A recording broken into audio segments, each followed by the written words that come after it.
Call the meeting to order. Please rise for the Pledge of Allegiance.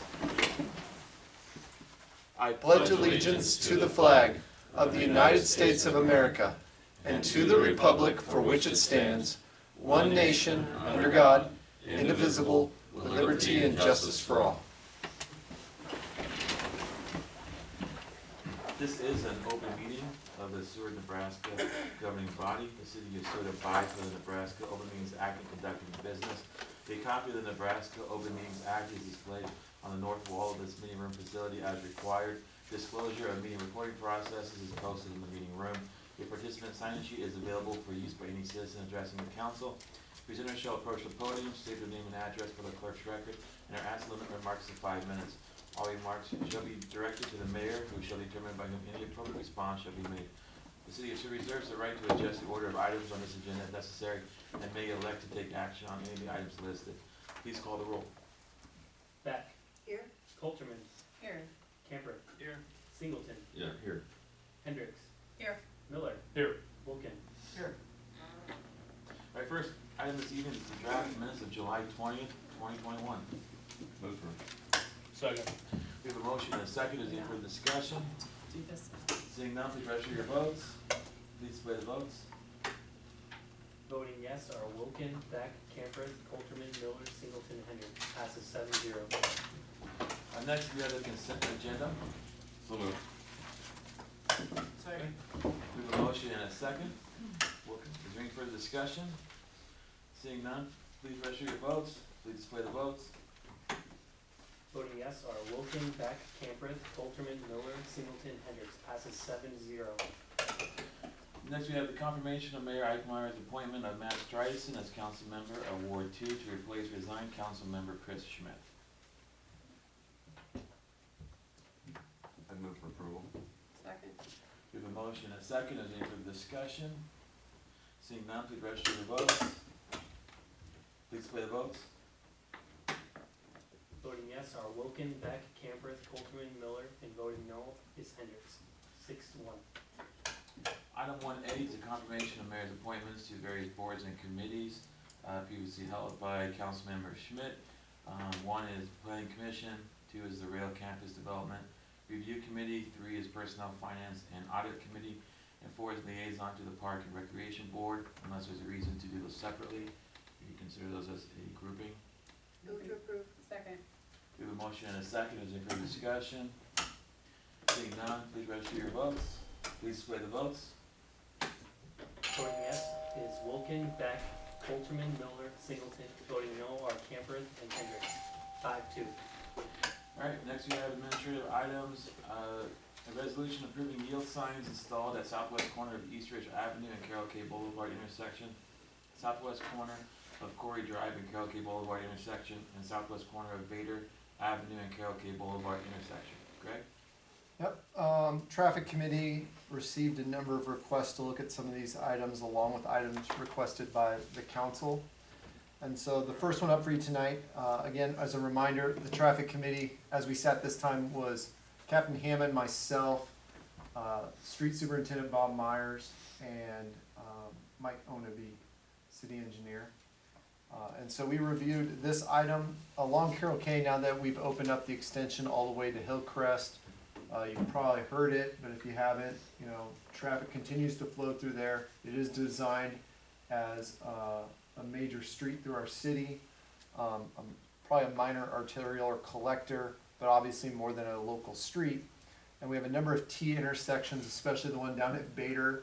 I don't think people were ever looking because they assumed back when it used to end that no one was coming from that.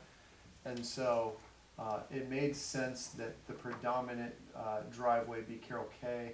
We reviewed this with Chief Peters the other day at a department head meeting initially. And he noted, and we went back and tried to look through what we could find in the rules of the road. And I believe technically, at least what we found in the driving manual is, if you have an unmarked T intersection, they do treat them like unmarked four-ways. Who gets there first gets to go. And that's not always the way how it happens. And so we felt on this one at least, because it is a collector, just like Pinewood, North Columbia, some of those other ones. This is the traffic that we want to flow and continue to move on and get out of the way. And so it was our recommendation by the traffic committee unanimously to recommend approving these three for safety purposes and also for the flow of traffic. So, and it was asked to be, somebody did bring this forth to us. So that's this one specific. Just for our purposes, and I know Mike was the one that brought this to us. When you look at a yield condition versus a stop condition, at least what were this? What did we use for that you provided me, Mike? It was, there's a manual that the Federal Highway Administration puts out in terms of criteria for all sorts of traffic control, mostly signage. And yield condition versus stop condition. Stop condition usually warrants you have significant issues with traffic. I mean, they listed accident numbers per intersection levels. And we had none that were comparable to that. But they said for yield condition, it's because you're trying to control the directional pathway of that. So we felt the yield was appropriate, not stop. If we continue to have a problem and we saw accidents increase, then we would change over to a stop condition. But that's where we were on that one. So. Any questions? Yes, Ellen? Not that it applies to my decision on this, but I'm curious to know if you've done any traffic counts yet over on the new Carroll K. I don't know on the new Carroll K because I haven't seen them put those down. One of the items that I asked Bob Myers to include potentially, and they were out looking, because we just did this last week, they're out looking is to buy 4 counters, just like the ones that NDOT put in town. And then we would have our own set of counters to utilize. They're not unreasonably expensive, but we want to make sure we have one that is reliable and of quality so we're not just getting random numbers. But we're going to try and get traffic counters in this next budget, or if we have enough budget left over for supplies, materials, spend it this year. But that's our goal. So, and that relates back to actually First and Jackson. That was where we're going to implement it first, actually, because we looked at First and Jackson as part of that traffic committee. I know it's unrelated, but we only had 1 accident in 5 years reported. And so then Bob Myers did go out and report for about an hour and sit there and kind of watch traffic flow and where it was coming from. And so we wanted to do a traffic count, and that would be one of the first spots we would do to see if we can get some different recommendation on that one. So that's where we're at, continuing to look at this. Any other questions on the Carroll K yields? If not, I'd ask someone to introduce the resolution. I'll introduce the resolution. The resolution has been introduced and is designated as resolution number 2021-15. Would anyone like to move that this resolution be passed and adopted? So moved. Second. We have a motion and a second. Please register your votes. Please display the votes. Voting yes are Wilkin, Beck, Campereth, Colterman, Miller, Singleton, and Hendricks. Passes 7-0. Item number 2 is resolution approving yield sign installed at southwest corner of Star Street and Rainbow Avenue intersection. Greg? Yes, another citizen initiated request. We took a look at this one. This one just because of the neighborhood. I think I have like 7 employees that all live right off of this intersection. So I did kind of spur everybody to give me their input. We also felt that recommending this one was important. The reason being is the urban design of, and there's a purpose for this, but the urban design of that neighborhood, will say the Star Street neighborhood or the neighborhood north of the elementary school, that entire area has 2 entrances, Rainbow and then Maple, and that's it. And so Maple and Rainbow are funneling almost all of it, and a predominantly large part of it is Rainbow. And so it's funneling all the traffic that is a comparable neighborhood, just looking at the mappage, to the neighborhood that, for instance, you live in there, just to the south of the elementary school along Rainbow and Colterman and some of those areas. Old That- Rainbow. Old Rainbow. Old Rainbow. Yep. That area has over 10 entrances and exits to predominantly the same number of density and area. And so locally, people can get into their houses from different areas and they don't all funnel through one. And so the numbers are higher on Maple and especially Rainbow. The other issue we have is now that the Shoal Creek neighborhood is complete and that roadway has been complete for a while, we continue to see, and Captain Hammond reported this, that parents will drop off their kids both on Star Street and on Rainbow through that loop and then come back out. And so it's using it and utilizing it for purposes that you know, it's still residential traffic and stuff, but they're using it predominantly more than just the neighborhood traffic to get in and out of their houses. And so we felt that this yield condition, same issue, don't have a ton of accident data that would back up a stop condition or anything, but just noting that we felt Star Street should yield to Rainbow because the predominant traffic is coming in and going straight. We felt that was appropriate as well. So, Now, Star Street traffic is increasing, has increased over the last 6 to 7 months, significantly. You've talked about that before. Yeah, I mean, I'd like to have a speed limit sign somewhere in the middle of Star Street because they're going pretty fast.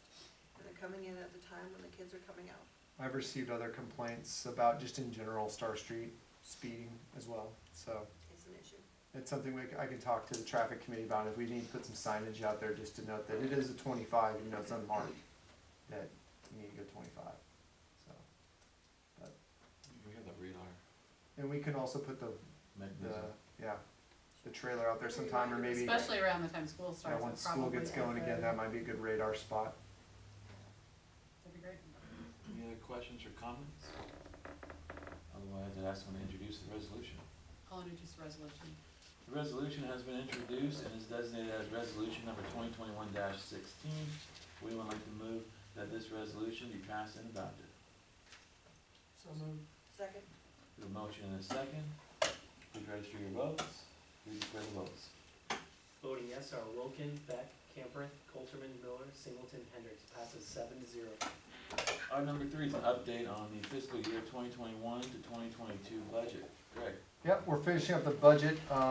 We're getting in, the one thing we're waiting on to finalize it, because we've done all the large stuff. The Personnel Finance and Audit Committee made their recommendations to us to some other items. We received, by moving our insurance renewal timeline a year ago, we received our insurance premium upgrade for this year. And so we have all of the numbers except the end of the year estimates from a few departments. Once we have those, and they're general fund departments, so we think they're important, we wanna make sure we have those numbers.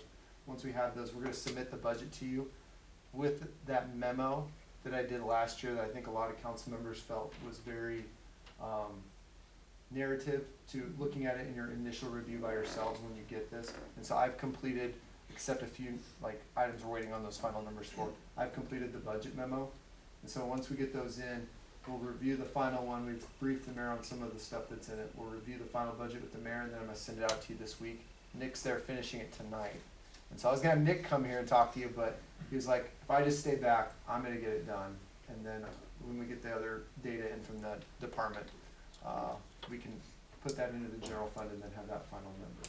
So, if you have general questions about things, I hit everything I think that you guys are gonna be really interested in, what the property tax increase is gonna look like, recommended rates for utilities. I discussed the ARPA dollars. One of the items I was gonna mention in my administrator's report that Commissioner Zabrock is here, is the county agreed and voted to approve $300,000 in ARPA funds from the county to the city for the water tower project. Thank you. So, and a big one also just for our community, even though it's not us, but Seward County as a whole, is they also contributed significant funds to Milford to help replace their lead-lined water mains, and that's gonna be a huge one as well. So, a huge thanks to all the county commissioners for doing that. That's gonna be a big assistance. And I think really focuses in on that water and drinking water issues were the main focus of the ARPA dollars. That's why we can't build streets and we can't build roads with it and bridges and stuff. We'll also keep in mind that that infrastructure bill is continuing to move its way through the federal government, and we've started keying up some projects in our heads to show you that are long-term ones, but maybe high-level projects like Bluff Road Bridge or Hillcrest Bridge on the east side of town, the bridge by the rail campus that we'll have to upgrade at some point when NDOT tells us. Those might be really good infrastructure ones that we probably won't be able to find funds for on the outside. So, but like I said, we're gonna finish up the budget this week. We're gonna turn it over to you. Our hope is at the 17th meeting to have your first initial sit down with it and start walking through it and making some requests and recommendations and changes if you'd like, seeing if there's anything missing from there you want. And then in talking with the mayor, we may also do a breakout sessions with you as well. So, and then after that, we'll come back in September. If we have any other changes, we'll do that then in September again. And then that could be a night that we would adopt it unless we have more strife issues, whatever. And then due to the way that the budget lines up this year with, we have to get it in by, we don't have that extra September meeting. So we would call a special meeting the second week if for some reason we're still lagging out. It's like a day behind. The due date is just a day off or two from our council meeting. What council meeting date would you anticipate if we were going to make amendments to the budget and then The 17th. the 17th of August? Yep. So the next meeting. The next meeting is when we would do a lot of the sit down and plan to just talk you through it. And if you're like, hey, I'd really like to see this, we go back, get you numbers, and then we can vote on it then. I until it lost you, removes- I'm sorry. If you guys wanted to do like rates, we can do it then. August you- 17th. Yes, if you throw something at me though that we don't have any knowledge of, or we can't, Data or- yeah, we have to go chase a number down for you because you're like, I really wanna repave the bricks out here, you know. But if it's adjustments to rates, if we're gonna talk about the levy for any reason, we can do all those changes that night.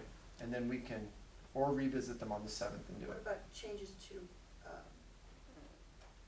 city employee compensation? 17. Thank you. Any other questions for Greg regarding the update on the budget? There's no action required, so if there's any other questions, we can move on to the next item, which is Greg again. Sorry. If you do want a hard copy, let us, because it's big. If you do want a hard copy, just email me and let me know, and we'll print those off. If you're fine working from digital format, you'll get the memo and the budget and the CIP all in digital format. So that's how we'll email it out. Okay. Administrator's report, I think our biggest one, pool's wrapping up here at the end of the week, doing the doggy dip again this year. And then, I think it's on the 9th.